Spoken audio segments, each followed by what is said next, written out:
O presidente da próxima conferência, Dr. Adriano Cardoso da Silva, é advogado, mestre em Direito Público, secretário-geral da Ordem dos Advogados do Brasil, Seção Minas Gerais, gestão 2019-2021, professor da graduação e pós-graduação em Direito Processual Civil da PUC Minas, membro examinador da banca de concursos do Ministério Público de Minas Gerais, em 2014, 2017, 2018 e 2019, e salinense. Com a palavra, o presidente dessa próxima conferência, Dr. Adriano Cardoso, para a apresentação dos conferencistas e condução dos trabalhos. Muito obrigado a todos e a todas. Eu cumprimento inicialmente o presidente deste congresso, Dr. Bernardo Câmara. Eu cumprimento o presidente deste congresso, o colega de conselho, Dr. Bernardo Câmara, e toda a sua equipe por este maravilhoso evento, que já entrou para a história como um dos como um dos maiores eventos de processo civil da história de Minas Gerais. Então, parabéns, presidente Bernardo, e toda a sua equipe, professor Gerli, professor Guilherme, e todos que fizeram deste evento um orgulho para Minas Gerais. Cumprimento também os nossos palestrantes de agora à tarde, doutora Cristina Mota, que falará para todos nós a fixação de teses nos tribunais superiores. Muito obrigado, professora Cristina, por nos dar a honra da sua palestra. A professora Cristina, ela é advogada, doutora em Direito pela Unicinos, mestre e especialista em Direito Processual Civil pela PUC do Rio Grande do Sul, diretora regional do Instituto Brasileiro de Direito Processual no Rio Grande do Sul, membro da coordenação geral do projeto de mulheres no processo do IBDP, Artificial e Processo. Me parece que tem uma obra de Artificial e Processo no livro da Advocacia 5.0 e do livro Inteligência Artificial e Processo, volume 1. Muito obrigado, professora. E daqui a pouquinho nós anunciaremos também o professor Alexandre Freitas Câmara, que está sempre conosco aqui em Minas Gerais. E assim que eu anunciar a sua palestra, professor Alexandre Freitas Câmara, eu declinarei o seu rico currículo, ok? E sem maiores delongas, agradecendo a presença de todos virtualmente aqui neste maravilhoso congresso, em especial o público que nos assiste pelo YouTube, eu passo a palavra à professora Cristina Mota, que discorrerá durante 30 minutos sobre o tema A Fixação de Teses dos Tribunais Superiores. Professora Cristina, com Vossa Excelência, a palavra. Obrigada. Queria primeiro, agradecer à Comissão de Processo da OAB de Minas, na pessoa do professor Guilherme Lange, esse convite, e dizer da minha alegria de estar participando desse evento. Eu adoro Minas Gerais e tenho tantos caros amigos aí, a professora Jéssica Galvão, a professora Suzana Cremasco, professor Gerli Nunes, professor Pedron, Juliana Cordeiro, a nossa inspiração, que eu tenho certeza que todos, ninguém que estuda processo, que se diz estudioso de processo, não estudou pelos livros deles, o professor queridíssimo Humberto Teodoro Júnior. É um prazer dividir esse painel com o professor Alexandre Câmara, sob a batuta do Adriano Cardoso. E dizer também, não posso deixar de mencionar que nesses últimos dias a gente foi recebendo os cards sobre as inscrições para esse congresso, de 5 mil, 8 mil, 9 mil, 10 mil, 11 mil participantes. 11 mil inscritos é uma maravilha, e é a maravilha que a tecnologia pode fazer por nós. Unir gente de tantos lugares e tanta gente ao mesmo tempo. Eu confesso que eu fiquei imaginando esse evento se ele fosse presencial. Vocês já imaginaram colocar 11 mil pessoas juntas? Aqui em Porto Alegre a gente tem um ginásio que se chama Gigantinho, onde ele abarca muitos shows de rock, e seria praticamente esse ginásio inteiro lotado para fazer um congresso de processo civil. Que maravilha, né? Então, hoje nós somos aqui quase pops, quase celebridades, para ter tanta gente nos escutando ao mesmo tempo, e com certeza a comissão está de parabéns, sem sombra de dúvidas, o evento já é um sucesso, bom, mas sem maiores delongas, eu vou ao meu tema, que é a fixação de teses, e eu não podia deixar de fazer essa pontuação em relação ao número de inscritos, que é impressionante, e dizer da minha alegria de estar aqui nesse congresso. Vamos lá. Eu acho que, passado um primeiro momento da euforia doutrinária sobre as alterações trazidas pelo CPC, onde muito se discutiu calcado no que se imaginava que poderia acontecer na prática, ou mesmo com base em alguma prática ou somente na doutrina. Hoje, com 4 anos de vigência do CPC, já se tem alguma dimensão do efeito das novas normas que foram trazidas, algumas delas não tão novas assim, e da customização do método de trabalho que se fez para um desafogamento do judiciário. A ideia de superação de modelo da corte que vinha desde a época da criação da Corte de Cassação Francesa, que teria como função controlar todos os casos julgados pelo judiciário, para que dessa maneira se chegasse à uniformização da lei, da sua interpretação e da sua aplicação, não parece ter chegado na sua plenitude. Esse modelo tradicional de corte não agia senão mediante uma provocação, como uma forma de reação a um estímulo da parte frente a um recurso que era manejado, se limitando a analisar a decisão dos juízes que os antecedia como uma forma retrospectiva. Isso foi a gênese das cortes de vértice, cuja eficácia das decisões era formar uma jurisprudência aqui entendida como entendimento reiterado e constante e uniforme.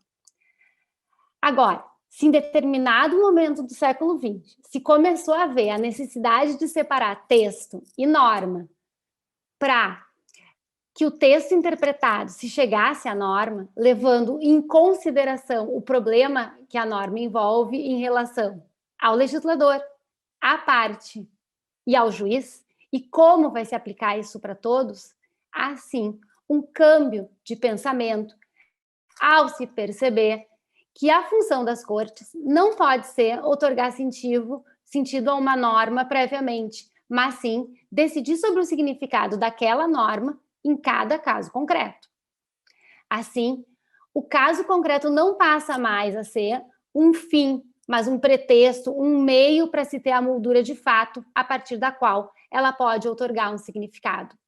O problema é que essa percepção e evolução se dão concomitantemente à percepção do Supremo de um aumento de demandas e um aumento de recursos para serem julgados e da necessidade de uma técnica, de um meio de gestão desse acervo recursal. E, para isso, instituíram em 1963, por meio de uma emenda regimental, como método de trabalho, a súmula. Nasceu, então, o direito de sumular, direito esse que também foi adotado no TFR em 66, no TST em 73, no Tribunal de Alçada de São Paulo e nos demais tribunais sucessivamente. Em 1980, o regimento interno do STF foi alterado e passou a prever no artigo 102 que a jurisprudência assentada pelo tribunal seria compreendida nas súmulas do Supremo Tribunal Federal. O que se tem, então, é que a súmula é uma tese. A vantagem da utilização dessa súmula, desse método, residia na estabilidade relativa da jurisprudência, na possibilidade da sua revisão, que não se dava por revisão, mas, na verdade, por um cancelamento dessa. E também da possibilidade de alteração dela, quando um dos ministros entendesse que deveria haver essa alteração, tendo essa ampla margem de conveniência e oportunidade. Ou seja, a mola propulsora para revisão da tese estava restrita ao ministro, ou, eventualmente, se houvesse a possibilidade de um incidente de uniformização. Havia previsão, no parágrafo 3º do artigo 114, que não era recomendado a interpretação da tese da súmula, já que essa era um produto da interpretação dos casos. Havia também a previsão de que, se houvesse matéria sumulada, era desnecessário apontar os julgados que erigiram a tese. E com isso a gente aprendeu duas coisas. Primeiro, aplica-se a tese. Segundo, não importa de onde ela veio, não importa a sua ratio decidendi. Essa técnica, esse meio de trabalho, possibilitou uma maior estabilidade para a jurisprudência, mas também a gestão de um sem número de casos que compunham o passivo dos tribunais naquela época.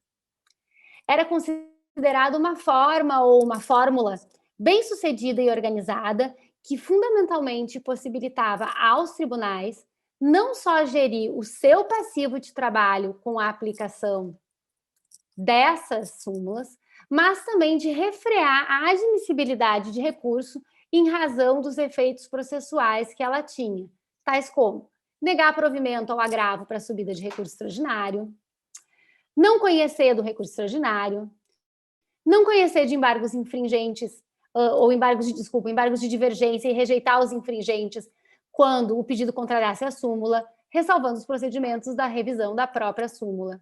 O que se tinha, então, era um instrumento flexível que simplificava o trabalho dos magistrados em todos os graus.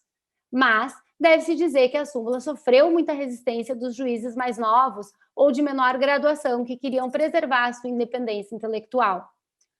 E que podia ser superado com o esforço do advogado ou do juiz que trouxesse argumentos novos ou aspectos inexplorados dos velhos argumentos, tal como é hoje o distinguish. Dito isso, eu faço um corte no tempo e no espaço para falar do atual sistema. Ao inserir o tema precedentes obrigatórios no novo diploma processual, o legislador de 2015 se preocupou fundamentalmente com duas coisas. Se preocupou, primeiro, com um projeto de justiça civil, preocupado com o tratamento a ser dado à gestão de casos parecidos, trazidos ao judiciário com a impositiva estabilidade das decisões, com a isonomia e com a segurança jurídica. E também se preocupou com o tempo do processo, com a prestação de jurisdição, em tempo razoavelmente rápido. O sistema de precedentes introduzido no Brasil prevê a interpretação de uma situação trazida por meio de um caso, amparada na escolha de casos paradigmáticos, pró e contra a tese que pode ser fixada, para que, por meio da análise e interpretação de tais argumentos, se erija uma tese que vai ser aplicada aos casos que vierem a seguir. A inclusão de precedentes obrigatórios no nosso sistema implica na alteração do modo de agir das partes e no modo de decidir dos magistrados. O problema é que a gente tem dificuldade de mudar os velhos hábitos. Popularmente se diz que o costume do cachimbo deixa a boca torta, e esse ditado fala sobre hábitos que causam problemas. Nós, procuradores e os magistrados, nós temos dificuldade de mudar a nossa forma de agir, a nossa forma de pedir, e muito imbricados no sistema que foi vigente até agora, onde cada juiz podia livremente interpretar a lei. E confiantes na falta de integridade da jurisprudência, a gente segue apostando nos recursos para ver a pretensão reconhecida. Já os magistrados seguem não aplicando os precedentes, minando o sistema, senão os aplica porque desconhece ou porque resiste ao sistema. E se resiste ao sistema é que porque quer, em última análise, que prevaleça o seu entendimento, ele pessoaliza a prestação jurisdicional, não toma para si a autoridade do precedente estabelecido pela Corte. O Justice da Suprema Corte norte-americana, Antonin Scalia, tem uma passagem muito boa sobre isso. E ele disse: se você quiser ser um bom juiz e confiável, você terá que aceitar que nem sempre você vai gostar das decisões que você dá, das conclusões que chega quando aplica a lei. Porque se você gostar de todas as suas decisões sempre, provavelmente você vai estar fazendo alguma coisa errada. Isso nos diz muito, ou ao menos deveria nos dizer muito, sobre a forma de decidir. Mas, independentemente do porquê que ele deixa de aplicar, o efeito para o sistema como um todo é fatal. Mas, certamente, essa não é a única mazela do sistema. E vou dar 3 exemplos aqui, 3 situações para a gente pensar juntos. A primeira situação é que não há, na nossa historicidade, o costume de fundamentar a aplicação de uma tese. Nós fomos treinados, criados sob o império das súmulas, sem analisar a ratio decidendi da formação da tese, pois o próprio sistema estabeleceu essa desnecessidade. O sistema, inclusive, ao determinar que para aplicar a súmula não se precisava analisar a ratio decidendi, e ao determinar que não precisava citar os acórdãos que formaram, numa época que não havia internet e o sistema da computação era parco e inacessível, compilou as súmulas em repositórios, que eram, na verdade, livros que eram distribuídos gratuitamente nos tribunais para todos os juízes do país. Nossos juízes não têm o costume de analisar a ratio decidendi para aplicar a tese.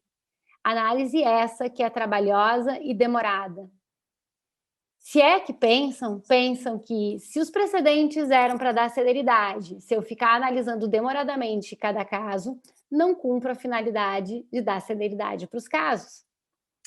A segunda situação é que o sistema determina que a corte que estabeleceu o precedente deve ter extremo cuidado na análise do tema e deve analisar aprofundadamente, com ampla fundamentação, os motivos que levaram a fixar a tese naquele sentido, pois vai ser essa fundamentação que vai possibilitar ao juiz, que vai aplicar o precedente, ou mesmo ao advogado, fazer o distinguish para a não aplicação daquele precedente a determinado caso concreto, pois é isso que vai se levar à aplicação ou não daquele precedente. Se de um lado eu preciso da fundamentação ampla, tanto para quem firma o precedente, quanto para quem o aplica, para possibilitar aplicar ou não esse precedente, como pode essa mesma diretriz conviver pacificamente com decisões da mesma corte que estabeleceu o precedente, decisões essas que dizem que é desnecessário que se enfrente todas as teses e todos os argumentos trazidos? E a terceira situação é o que fazer quando o precedente é mal aplicado. A má aplicação do precedente ou a aplicação dele equivocadamente é um problema muito maior do que quando ele não é aplicado. Isso porque, contra a não aplicação, caberia reclamação, mas contra a má aplicação é um problema grande. Confesso que eu desconheço alguma reclamação julgada no STJ de RDR, mas tem um voto do ministro Vilas Boas Cuevas, de 3 anos atrás, em que ele diz que cabe a reclamação da aplicação indevida da tese de RDR, mas justamente para dizer que não cabe nos casos de RESP repetitivos. Mais recentemente, no ano passado, tivemos uma decisão do STJ julgando a reclamação número 36476, dizendo que não cabe reclamação de má aplicação de precedente. O que faz pensar aqui é justamente a opção expressa dessa garantia no artigo 988, inciso 4º, parágrafo 4º, que diz que é para salvaguardar a tese fixada no IRDR e nos IACs, e do tratamento diferente que foi dado no recurso especial repetitivo. O STJ, ao decidir sobre aquela reclamação, disse que não era papel daquela corte fazer isso e, portanto, não deveria não deveria haver esse tipo de reclamação por esse motivo. Por outro lado, ainda sobre essa situação, há que se dizer que os guardiões dos precedentes são os próprios tribunais que os aplicam, através das câmaras de função delegada dos tribunais superiores, que por um ato de constrição, que dificilmente vai acontecer, admitindo a má aplicação do precedente, ele determinará que o órgão julgador que mal aplicou aplique o precedente e que, no caso de não ser reconhecida a má aplicação pela Câmara de Função Delegada, resta, sem previsão legal, recurso ou medida cabível para que o tribunal que fixou o precedente analise se foi caso ou não de má aplicação desse. Muito provavelmente, a reclamação fosse a solução para alçar a questão ao olhar da Corte de Vértice. Mas, para que isso fosse possível, teria que ser reconhecido como meio capaz de levar a discussão para aquela corte, o que não foi. Vejam que desse problema apareceu outro, se não maior, que é a questão da superação do precedente estabelecido. Pois, se há constante aplicação da tese pelos tribunais inferiores e a inexistência de um meio hábil ou recurso previsto para levar a tese para a Corte Superior, como é que vai haver, então, a superação deste precedente? Atualmente, a gente utiliza o mote previsto há 50 anos nos regimentos internos, que era aquele mote que se utilizou lá em relação às súmulas, outorgando legitimidade para o ministro para propor a superação do precedente. Pode-se dizer, empalmando a justificativa de outrora, que os ministros das Cortes de Vértice, entendendo que deva haver essa alteração, tem ampla margem de conveniência e oportunidade para propor essa alteração. O sistema de precedentes tem lacuna, tal qual o sistema das súmulas tinha. Os enunciados de súmulas eram teses, que em tese não deviam ser interpretadas, porque já eram interpretação dos textos normativos. O que se pensou como precedente não são as teses, mas as razões de decidir. Na prática, o que há é uma ampliação das teses que antes estavam em súmulas. Súmulas essas que não eram necessariamente obrigatórias. Em teses que são enunciados, como eram as súmulas, mas que agora vão ser obrigatórios em função dos recursos repetitivos. O que houve, então, na realidade, foi a ampliação da força das teses nos tribunais. De qualquer sorte, não me parece lógico que a Corte de Vértice somente estabeleça o precedente, mas que não possa fiscalizar a sua aplicação. Mas a gente falava de um projeto de justiça civil. Pois bem, se de fato há um passivo a ser administrado e gerido e solucionado, passivo esse que vem se avolumando severamente no judiciário brasileiro, o projeto de justiça civil trazido vai ser capaz de chegar aos seus fins, que é reduzir o passivo existente e empregar maior celeridade para a prestação jurisdicional, ainda mais em tempos de inteligência artificial, que já é uma realidade existente, como foi dito no painel anterior. Veja-se aí o Vitor, o Sócrates e o Atos. Sabe-se, por exemplo, que a utilização da técnica de julgamento com inteligência artificial nos Estados Unidos, comprovada por pesquisa no estado da Carolina do Sul, condenava mais negros e pobres a penas mais duras do que brancos e ricos. E por quê? Porque o banco de dados utilizado para fomentar o Vitor deles era de decisões preconceituosas dos últimos 30 anos do Tribunal da Carolina do Sul. Apartheid? Oi. Que acabaram essas decisões preconceituosas por se repetir indistintamente nos dias atuais pelo sistema de inteligência artificial. Um dos melhores questionamentos que eu já ouvi sobre o tema de inteligência artificial foi se alguém sabe dizer qual é a base de dados que alimentou e que baseia o computador para decidir os nossos destinos. Para finalizar, quando há muitos anos, na época da implementação dos juizados especiais, que trazia como novidade o julgamento por juízes leigos, foi questionado o ministro Atos Guzmão Carneiro, sim, o nome do sistema do STJ, Atos, é em homenagem a ele, se ele não achava que a jurisdição ia ficar prejudicada em função dos juízes leigos. E a resposta dele foi que se estaria distribuindo grande e vasta jurisdição pelo país. A pergunta que eu deixo aqui para vocês é: a qual preço? A qual preço se fez aquilo e a qual preço se utilizará o sistema de precedentes atualmente?